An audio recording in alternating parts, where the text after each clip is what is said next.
Bonjour, j'espère que cette vidéo vous trouve en excellente forme. Si vous avez passé les concours, les épreuves écrites sont maintenant derrière vous. J'espère qu'elles se sont bien passées, mais quoi qu'il en soit, il faut maintenant tourner la page, penser à autre chose et se focaliser sur la préparation des épreuves orales, l'entretien de personnalité, l'oral d'anglais, l'oral de LV2, ces épreuves qui sont absolument décisives puisque c'est elles qui vont permettre de faire de vous des élèves admis en grande école pour transformer l'essai après vos admissibilités qui ne vont pas tarder à tomber et qui seront nombreuses, je l'espère. Si vous êtes à Bac+3 ou plus, sachez qu'il est encore possible de s'inscrire au concours d'admission sur titre à Audencia. L'épreuve écrite d'analyse de situation est organisée à Nantes le 13 mai, à Noisy-le-Grand le 3 mai ou le 17 mai. Et la date limite d'inscription, c'est 10 jours avant la session que vous aurez choisie. Donc ne ratez pas cette dernière occasion, ces dernières occasions de vous inscrire au concours d'entrée dans une école qui est quand même une des toutes meilleures écoles de commerce de France. Audencia, c'est une école qui vient juste après le top 5 HEC, ESSEC, ESCP, EM Lyon et EDEC, et c'est une école qui est d'excellent niveau et qu'il serait bien dommage de dédaigner. Alors je suis justement avec Ajar, qui est une stagiaire et ancienne élève d'admission par elle, qui est admise à Audencia depuis quelques mois et qui actuellement est en première année, deuxième année évidemment, Master 1 à Audencia. Ajar, s'il y a 2-3 idées sur Audencia pour convaincre nos amis qui ne seraient pas encore inscrits à cette école de s'y inscrire. Moi je dirais en 1 que c'est vraiment une école qui a une centaine d'années, qui a fêté son centenaire il y a quelques années et qui est depuis ses 100 ans bien installée parmi les meilleures business schools en France et assez reconnue aussi au niveau international et du coup qui a je pense une notoriété qui est bien installée et qui au-delà des fluctuations des classements a une reconnaissance sur le long terme des entreprises et a su créer une relation de confiance.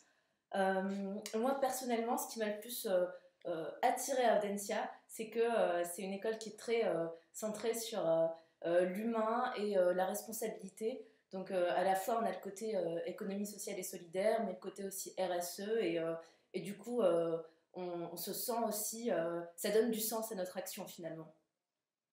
Merci Ajar, c'est cool, merci de ton témoignage. Quelques conseils pour vous aider à développer dans la perspective des entretiens de personnalité, des entretiens d'admission en école de commerce, une culture générale du monde des affaires, du monde de l'entreprise, une culture business qui fait souvent défaut, il faut le dire, aux candidats. Alors un premier conseil, c'est de vous rendre sur les sites qui vous permettent de découvrir les métiers. Je pense par exemple à ce site Job Teaser sur lequel vous allez pouvoir découvrir des métiers. Si par exemple vous vous intéressez au marketing, vous allez ici, vous tapez vidéo, marketing communication, vous regardez les métiers par exemple chef de produit, c'est souvent par là qu'on commence dans le marketing, et vous allez trouver sur ce site Job Teaser des petites fiches qui sont très bien foutues pour vous expliquer ce que c'est qu'un chef de produit. Vous allez trouver aussi, et c'est ça que je vous conseille vraiment de regarder, des vidéos qui ressemblent à ça, et où vous trouverez des témoignages en fait des différents métiers. Alors, je suis assistant chef de produit au sein du département marketing de la société Ricard. Et plus précisément, je m'occupe des marques Ricard pour le circuit grande distribution et de la marque Pacifique. Alors, d'un point de vue général, ma mission consiste à trouver des solutions et à les mettre en place afin d'augmenter la valeur des marques Ricard et Pacifique, ce qui passe par deux choses principalement. La première, c'est aider les forces de vente à générer des volumes additionnels. Voilà, donc vous voyez, vous avez là de très nombreuses vidéos, de très nombreuses fiches métiers qui vous permettront d'étayer un peu votre connaissance des métiers que vous prétendez avoir dans votre projet professionnel. Autre site qui peut vous être très utile dans vos recherches sur les métiers du business, Welcome to the Jungle. Welcome to the Jungle, c'est un site qui ressemble à ça. Alors ici, la clé d'entrée, c'est plutôt par entreprise. Vous allez pouvoir trouver par exemple La Fourchette, une entreprise que vous connaissez, j'en suis sûr, et à nouveau retrouver des témoignages en vidéo. Par exemple, Virginie qui est responsable produit web. Qu'est-ce qu'elle nous raconte, Virginie ?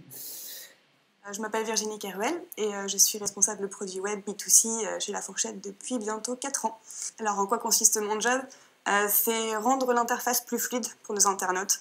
En fait, s'assurer que dans la navigation sur le site internet, on puisse offrir une expérience la plus fluide, la plus agréable possible à nos internautes. Je parle Voilà, donc là encore, des dizaines de vidéos à regarder pour développer sa culture business, sa culture des entreprises et des métiers qu'on y pratique. Autre moyen très simple de développer sa culture business, lisez la presse et en particulier la presse économique. La Tribune, les Échos, c'est quelque chose que vous pouvez acheter tous les jours. Si tous les jours pendant 3 semaines vous lisez les Échos, je peux vous dire que vous allez développer une vraie culture de la vie des affaires, de la vie des entreprises. Vous comprendrez par exemple pourquoi Bolloré, le nouveau patron de Canal+, n'exclut plus aujourd'hui la fermeture de Canal+ France, un truc qui paraît complètement dingue mais qui s'explique par les pertes de cette activité. Donc lisez les Échos, lisez la Tribune et faites-vous cette fameuse culture économique qui vous manque aujourd'hui. Un dernier mot pour finir sur notre préparation à l'oral. Comment va-t-elle se dérouler ? Eh bien, vous serez préparé à l'entretien de personnalité, à l'oral d'anglais. Pour l'entretien de personnalité, une conférence de méthode d'abord qui vous présentera un peu les grands principes théoriques de l'entretien avant de passer à la pratique avec d'abord un atelier de technique de l'oral au cours duquel vous serez rassemblés par groupe de 3 ou 4 élèves avec un formateur qui va s'intéresser surtout à la forme de votre discours, à la communication non verbale en particulier. Et puis vous passerez ensuite 2 simulations d'entretien au moins, une première simulation d'entretien sur un mode traditionnel, à la manière dont l'entretien se déroule par exemple à l'EDEC ou à l'EM Lyon. Et puis un deuxième entretien pour lequel vous aurez le choix entre plusieurs types d'entretiens, un entretien traditionnel à nouveau, ou bien un entretien de type ESSEC, un entretien de type Audencia avec exposé initial, un entretien de type Grenoble École de Management avec exposé initial et interview d'un membre du jury.